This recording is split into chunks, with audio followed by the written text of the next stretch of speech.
আমাদের সৌন্দর্যের একটা বড় অংশ জুড়ে রয়েছে কিন্তু আমাদের চুল। কিন্তু বেশিরভাগ ক্ষেত্রে দেখবে যাদের ফ্যামিলি হিস্ট্রিতে চুল পড়ার সমস্যা বয়সের সাথে সাথে এসে যায়, তারা কিন্তু ভীষণ চিন্তায় থাকি।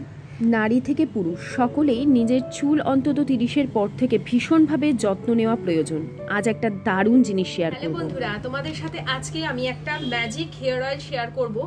এই কিছুদিন হলো, খুব বেশি দিন নয় যে আমি এইটা শিখেছি বা জেনেছি।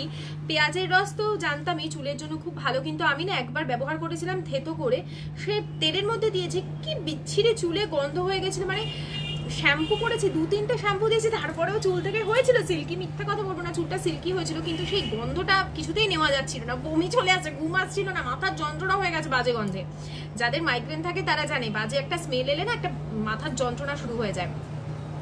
তো সেই জন্য পেঁয়াজের রস আর কোনোদিন, ওই একদিনই ব্যবহার করেছিলাম, আর জীবনে ব্যবহার করিনি। তারপরে আমি তোমাদের সাথে ম্যাজিক হেয়ার অয়েল শেয়ার করেছিলাম। রিসেন্টলি আমি অ্যালোভেরার স্টিক নিয়ে মাথায় দিয়েছিলাম। অনেকেরই জানো যে অরিজিনাল যে অ্যালোভেরার এমনি নর্মাল জেল কিনে যেটা মুখে লাগায় সেটা চুলে দিলে কিন্তু কিছু হয় না। অনেকের ওই স্টিকটা ব্যবহার করলে না মাথা মানে ইচিং হয় বা কিছু, কিন্তু এইভাবে যদি জাল দিয়ে নাও তাহলে আশা করি ইচিং হবে না। তোমরা ট্রাই করো। আমি বলবো এই তেলটা ব্যবহার করলে চুল যাদের টাক পড়ার টেন্ডেন্সি আছে না বংশে, পড়বে না গ্যারেন্টি নেই, কিন্তু সেটা ধিমে তালে পড়বে। হ্যাঁ, অনেক জিনিসটা অনেক দেরিতে হবে। যে অল্প বয়সী ছেলেদের অনেক সময় টাক পড়তে থাকে, তারাও ভীষণভাবে এটা এফেক্টিভ এদের জন্য হবে। আমার নিজেরই তো চুল কি হারে পড়ছিল আমি তোমাদের বলেছি, সেটা মানে জলের জন্য হচ্ছিল, স্ট্রেসের জন্য হয়, প্রচুর চুল উঠছিল, আমি মানে পাগলের মতন ইয়ে করতাম। আমি ভিডিওতেও বলেছি যে আমি এতবার তোমাদের সাথে হেয়ার মাস্ক এত কিছু শেয়ার করেছি, আর আমারই নিজেরই চুল উঠছে। আর যারা আমরা কালার করি চুলের ভীষণ অযত্ন মানে কি, কোনোদিন পার্লারে গিয়ে স্পা করানো এগুলো করাই না। আমি এই রিসেন্টলি একবার পুজোর সময় ফার্স্ট টাইম স্পা করিয়েছি, তো চুল যেরকম হওয়া সেরকমই আছে, কারণ পরে আর যাইনি, ওই একবারই করিয়েছি। হয় না পার্লারে গিয়ে আমি আইব্রো করবারই সময় পাই না, ভিডিও করা আছে, মানে সংসার তো সরি, একটা খুব আর্জেন্ট কল এসে গেছিলো বলে আমাকে ছেলে এসে দিয়েছে। তো যেটা বলছিলাম, আমি সবসময় কোনো কিছু ইউজ না করে তোমাদের সামনে তো আনি না, জানো। মেথি অয়েল এতদিন ব্যবহার করতাম, ম্যাজিক হেয়ার অয়েল শেয়ার করেছি। ম্যাজিক হেয়ার অয়েল বানিয়ে রাখতে পারলে তো দারুণ, এটা তারও ম্যাজিক হবেই। আমাকে অনেকে বলেছো পায়েল তোমার যে ট্যান ক্লিয়ারের কথা তুমি বারবার বলো, শেয়ার করো। আমি সত্যি বলছি, ঘরোয়া জিনিস আমি যবে থেকে ব্যবহার করে পেলাম উপকার, তবে থেকে আমার মনে হয় না বাইরের কোনো জিনিস ব্যবহার করা সেরকম অর্থে প্রয়োজন আছে, বিশেষ করে চুলের জন্য। ট্যান ক্লিয়ারেরটাও আমি শেয়ার করে দেবো, যেহেতু এখন ট্যান নেই বলে এখন আর অতটা বানাচ্ছি না আমি, কিন্তু আমার একদিনে চলে গেছিল। এক ভদ্রলোকের ভিডিও দেখেছিলাম আমি, হিন্দিতে করেছিলেন তিনি, জাস্ট একটা শর্ট ভিডিওতে দেখেছিলাম, বানিয়ে 2টো জিনিস লেগেছিল, বানিয়েই করে দিয়েছিলাম, একদম ওই দিনই পুরো ট্যান ক্লিয়ার হয়ে গেছিল। সেটাও আমি শেয়ার করবো আলাদা করে ভিডিও করে। আপাতত যে তেলটা তোমাদের বানালাম, জড়িবুটি যে তেলগুলো বলে না, এর থেকে বেশি হয়তো আর কিছু দিতে পারে না। যারা বনে জঙ্গলে হয়তো কিছু থাকতে পারে যেগুলো আমার জানা নেই, নিশ্চয়ই থাকবে, কিন্তু এইগুলোই হচ্ছে বেসিক জিনিস। বিশেষ করে তো মেথি, কালো জিরে আর কারি পাতা দেখবে সাউথ ইন্ডিয়ান যারা থাকেন তারা কারি পাতা মেথি খুব খায়। ওদের চুল এমনি একটা বিনুনি হবে, এই বড় বড় মোটা মোটা বিনুনি হয়, তাদের চুল এত ভালো হয়, স্কিন ভালো হয়। তো চুলের জন্য তো মেথি, কারি পাতা, এই কম্বিনেশনের ওপর কিছু নেই। আর তো যাই হোক, চলো আমি দেখে নাও আমি কিভাবে বানাচ্ছি, আগে দেখে নাও ভিডিওটা, তারপর তোমাদের আবার অ্যাপ্লাই করবো যখন, তখন দেখবো। আপাতত দেখো আমি চুলে কিন্তু চিরুনিটাও সকাল থেকে ছোঁয়াইনি, আয়ুষ্মানের এক্সাম ছিল তো চিরুনিটাও ছোঁয়াইনি, জাস্ট কোনো ক্রমে পনিটেল করে আমি চলে গেছিলাম ওকে আনতে স্কুল থেকে। আজকে শ্যাম্পু করব, তো সেই জন্য ভাবলাম তোমাদের সাথে আগে চুল না আঁচড়ানো অবস্থা আমার শাইনিংটা চুলের দেখিয়ে দিই। না আমি কোনো রকম লাইট জাস্ট মানে বাইরের লাইটটাই পড়ছে বলে এইদিকে করে, এমনি ঘরের একটাই টিউব লাইট জ্বলছে ছোট, আর বাকি দেখো শাইনিংটা কিরম রাফ হয়ে গেছিল আমার চুল। এখনো পর্যন্ত চুলের জট ছাড়াইনি আমি, আমার চুলে খুব জট পড়ে, তো জট ছাড়াইনি। চুল ওঠা টোটালি বন্ধ হয়ে যাবে, মানে 1-2টো পড়বে, কেউ এমন ভেবো না যে একটাও চুল পড়বে না। আঁচড়াতে গেলে যত চুল আঁচড়াবে, চুল আঁচড়াতে চুল পড়ার পরিমাণও কমে যাবে। আমরা চুল আঁচড়াই না বলে আমাদের চুল পড়ে, হ্যাঁ, যাদের অল্প আধটু পড়ে আর কি। আঁচড়ালে সবসময় যদি ধরো মিনিমাম ধরো সকালে একবার, দুপুরে একবার, বিকেলে একবার আঁচড়াও, রাতে একবার, চুল পড়ার সমস্যা অনেক কমে যাবে, কারণ ব্লাড সার্কুলেশন ভালো হবে। তো আস্তে আস্তে তো আমাদের এজ বাড়ছে, যার যতই হেরিডিটারি চুল ভালো হোক না কেন, একটা না একটা সময় এই গরমে রান্না করা, এত বেরোনো, পলিউশন, সবকিছুতে আমাদের চুল খারাপ হবেই।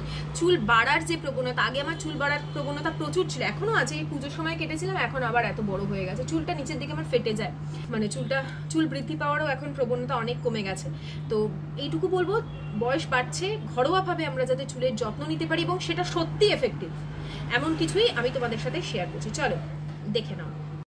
আজ যেগুলো ব্যবহার করে দেখাবো সেগুলো আমাদের ঘরেই থাকে, প্লাস রান্নাঘরেই থাকে। অ্যালোভেরা গাছ কিন্তু আমরা মোটামুটি এখন সবাই ছোট হলেও একটা বাড়িতে রাখি, তো আমার বাড়িতেও আছে যথারীতি। ওখান থেকে একটাই অ্যালোভেরা স্টিক নিলাম। আজকে যে তেলটা বানাবো এটা মোটামুটি ধরো আমি তো সপ্তাহে 2 দিন করে ইউজ করব, যেদিন শ্যাম্পু করব শুধু সেদিনই ইউজ করব, তো সেই হিসেবে মোটামুটি আমি ধরো 1 মাসের জন্য বানিয়ে রেখে দিলাম। আর এখানে একটা জবা ফুল নিয়েছি, এটা আমাদের গাছে হয়েছিল। আর এখানে নিয়ে নিচ্ছি কারি পাতা। এখন শীতকাল তো বেশ কিছু কারি পাতা, পুরনো যে পাতাগুলো থাকে সেগুলো ঝরে যায়, তো সেখান থেকেই কয়েকটা স্টিক আমি নিয়ে নেব। কারি পাতাটাও আমার মানে ঘরেই বারান্দাতে যে গাছ আছে সেখানেই রাখা। তো দেখো একটা বাটিতে নিয়েছি মেথি 1 চামচ মতন, 1 চামচ মতন কালো জিরে, একটা ছোট সাইজের পেঁয়াজ, মিডিয়াম ধরে নিতে পারো, মিডিয়াম সাইজের পেঁয়াজ 4 টুকরো করে নিয়েছি, কিছু কারি পাতা নিয়েছি, আর নিয়েছি একটা স্টিক অ্যালোভেরার। আর লাগছে জবা ফুলের শুধু পাপড়িগুলো। তো সব জিনিসগুলো ভালো করে আমি ধুয়ে নিয়েছিলাম। নিয়ে আচ্ছা, অনেকেই আমাকে জিজ্ঞেস করবে কারি পাতা কি, বিশেষ করে বাংলাদেশের বন্ধুরা জিজ্ঞেস করে কারি পাতাটা কি। কারি পাতা তোমরা না একটু গুগল করে দেখে নিও, তোমাদের বা নিয়ারেস্ট শপে বা অনলাইন অ্যাপ থেকে কিন্তু পেয়ে যাবে। ভীষণ ভালো, আমাদের এখানে সাউথ ইন্ডিয়ান ডিশে না কারি পাতা ব্যবহার করতেই হয়। এর ফ্লেভারটাও ভীষণ সুন্দর আসে তাতে খাবারের, আর সাউথ ইন্ডিয়ানদের ওই জন্যই কিন্তু চুল খুব ভালো হয় কারি পাতার মানে খায় বলি। আর দেখো এর মধ্যে আমি সর্ষের তেল দিচ্ছি, আর দেবো অল্প পরিমাণে নারকোল তেল। মানে আমি যদি এখানে 1/2 কাপ ধরো সর্ষের তেল দিই, এই একটুখানি সামান্য পরিমাণে নারকোল তেল দেবো। আর সব জিনিসগুলো আগে আমি মিশিয়ে নিয়েছি, তারপরে একদম কিন্তু আঁচ কম করে গ্যাসটাকে বাড়িয়ে দেবো। এই সমস্ত জিনিসগুলো ফুটতে মোটামুটি 15 থেকে 20 মিনিট কিন্তু লাগবে। গ্যাসের আঁচ কিন্তু একেবারেই বাড়ানো যাবে না, সবগুলোকে এভাবে আস্তে আস্তে করে আমি ফুটতে দেবো। দেখো গরম হচ্ছে আর চারপাশ থেকে একটা গ্যাস গ্যাস বেরিয়ে যাচ্ছে। তোমাদের সাথে তো আমি বলতামই যে মেথি তেল আমি যদি সপ্তাহে 1 দিনও ব্যবহার করতাম না, শুধু মেথি ফুটিয়ে যে নারকোল তেলের সাথে ইউজ করতাম, সেটাতেও আমার চুল খুব ভালো একটা স্পায়ের এফেক্ট দেয়। আর এই তেলটা তো তোমাদের যাদের চুলের সমস্যা, মানে চুল পড়ছে বা খুশকি, শীতকালে কিন্তু খুশকি হওয়ার টেন্ডেন্সিও খুব থাকে, বা যাদের টাক পড়ে যাওয়ার একটা টেন্ডেন্সি, মাথার সামনের দিকে যে ফাঁকা হয়ে যাচ্ছে, এগুলো কিন্তু অনেক অনেক এফেক্ট পাবে। তোমরা বিকেলের মধ্যেই যদি ভালো করে চুল আঁচড়ে দেখো, দেখবে চুল পড়ার সমস্যা অনেকাংশেই কমে গেছে। এইগুলোর থেকে না সত্যি বলছি ভালো আর কিছুই হয় না। আমরা সবসময় তো ইউটিউবে যাই দেখি, সবাই তো কোনো কিছু বিশ্বাস করি না, আমিও করি না, কারণ সব কিছু আমারও বিশ্বাসযোগ্য লাগে না। কিন্তু কিছু কিছু জিনিস আমরা যারা চেষ্টা করি, যেগুলো আসল জিনিস, এগুলো শেয়ার করতে, তোমরা নির্দ্বিধায় ফলো করতে পারো। তো এইখানে ভালো করে এখন স্ম্যাশ করে দিচ্ছি। প্রথমে দেখলে তো খুব ভালো একটা ফেনা উঠেছিল, সেই ফেনাটা আস্তে আস্তে কিন্তু ধিমে হয়ে যাবে, আর ওইটা অবধি কিন্তু অপেক্ষা করতে হবে। তারপর এটাকে গ্যাসটাকে বন্ধ করে বা আঁচটাকে একদম কমিয়ে দিয়ে এইভাবে স্ম্যাশ করতে হবে প্রত্যেকটা জিনিস থেকে, যাতে এক্সট্র্যাক্টগুলো ভালো করে বেরোয়। যতক্ষণ না এই প্রত্যেকটা জিনিস থেকে এক্সট্র্যাক্ট পুরো তেলটার মধ্যে মিশছে, ততক্ষণ এই প্রসেসটা চলবে। মোটামুটি 20 থেকে 25 মিনিট কিন্তু সব শুদ্ধ লাগবে। তারপরে কিছুটা ঠান্ডা হতে দেব, আর একদম ঠান্ডা করে শিশিতে ভরে রাখবো। আর আপাতত যেহেতু আমি আজকে এই অয়েলটা ইউজ করব, তাই আমি ছেঁকে অল্প একটু নিয়ে নিচ্ছিলাম, কারণ এখনও তেলটা পুরোপুরি ঠান্ডা হয়নি বলে পুরোটা একসাথে ছাঁকছি না। তো খুবই মানে যতটা তোমার চুলের জন্য প্রয়োজন ততটা দেবে। এটা যে কি পরিমাণে আমাদের স্ক্যাল্পের জন্য বা চুলের জন্য উপকারী, সেটা ব্যবহার না করলে তোমরা বুঝবে না। আমি তো সপ্তাহে 2 দিন এটা এবার থেকে ব্যবহার করব, যখন যখন শ্যাম্পু করব তখনই এটা করব, ওই জন্য বানিয়ে রেখে দিলাম। আর আমি আগে জানতাম নারকোল তেল ছাড়া চুলে কোনো কিছু মানে উপকারী নয়, কিন্তু সর্ষের তেল হচ্ছে সবথেকে বেশি উপকারী যদি চুলের গ্রোথ ঠিক করতে হয়। ওই যে বললাম, এখন যত বয়স বাড়ে না, চুলের মানে যে বৃদ্ধি পাওয়ার ব্যাপারটা, ওটা প্রসেসটা কমতে থাকে। তো আমার এমনিতে অ্যাজ সাচ আর চুল পড়ার সমস্যা একেবারেই নেই। শুধুমাত্র যে সমস্যাটা রয়েছে সেটা হচ্ছে আমি চুলটা আরও বৃদ্ধি করতে চাই। এমনিতে যথেষ্ট গোছ তোমরা আমার জানো চুলে, আমি ভেতরেও চুল ছাটিয়ে রাখি, কারণ খুব গোছ থাকলে না এই শীতকালে ঠান্ডা লেগে যাওয়ার একটা সমস্যা আসে। তো সেখান থেকে চুল এখন অনেক কমে গেছে। হেয়ার কালার এত কিছু করবার জন্য, বিশেষ করে কালার করবার জন্যই চুলের গ্রোথ অনেক কমে গেছে। তাই বলে চুলে কালার করা আমি ছাড়বো না, বছরে একবার পার্লারে গিয়ে এটা আমি করবোই। কালার বলতে হাইলাইট করি শুধুমাত্র। তো এখানে তোমরা অনেকেই জিজ্ঞেস করো আমি কিসের করি হাইলাইট। এতদিন আমি স্ট্রিক্সের করতাম, এবছর করেছি হচ্ছে লরিয়েলের। তো এই যে একদম ফাঁকা ফাঁকা করে না স্ক্যাল্পের পুরো চুলগুলোকে আলাদা আলাদা করে পার্ট বাই পার্ট কিন্তু মানে আঙুল দিয়ে দিয়ে তোমাকে দিতে হবে, মানে চুলগুলোকে পাকা করে নেবে, করে তারপরে আস্তে আস্তে করে এই অয়েলটা পুরো ম্যাসাজ করবে। তোমরা দেখো আমার কিন্তু চুলের মাঝখানে মাঝখানে যে আগে চুল উঠে গিয়ে একটা ফাঁকা মতন টাক মতন দেখা যেত না, বিশেষ করে এই কপালের ওপর দিকটা সাইড থেকে অনেকেরই হয়, বিশেষ করে মেয়েদেরও হয় ছেলেদেরও হয়, দুটো কপালের সাইড থেকে চুল উঠতে থাকে, সেগুলো কিন্তু বন্ধ হয়ে এখন ছোট ছোট বেবি হেয়ার মানে উঠে গেছে। তো অনেক দিন ধরে ভাবছি তোমাদের সাথে এই ট্রিটমেন্ট আমি শেয়ার করব, কিছুতেই করে উঠতে পারছিলাম না, আয়ুষ্মানের এক্সাম চলছিল।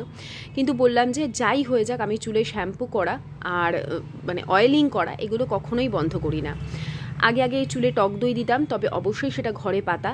আবার আমার ইচ্ছে আছে না রিসেন্টলি যে একটু সকাল সকাল হেনা করব। অনেক বছর হয়ে গেছে কালার করবার পর আর হেনা করা হয় না।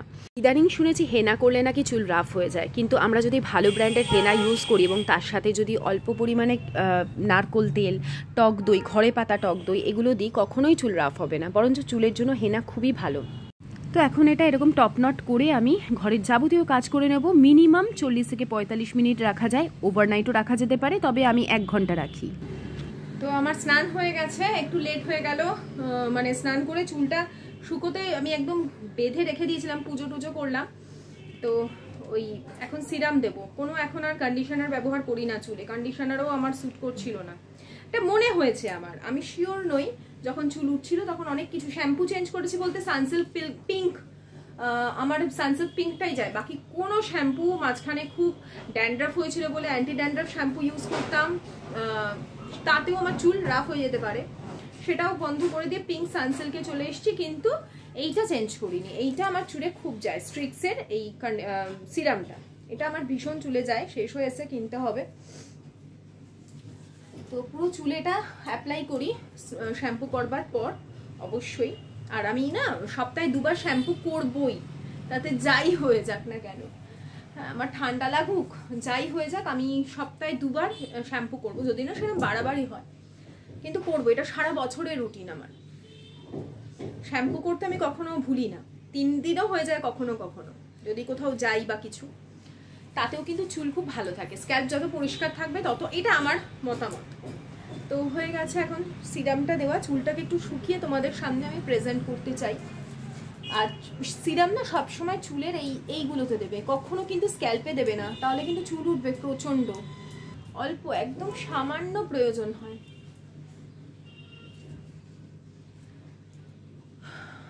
তো হয়ে গেল, এখন এটাকে একটু শুকাবো চুলটা, যেহেতু বেলা হয়ে গেছে তো তাহলে ঠান্ডা লেগে যাবে।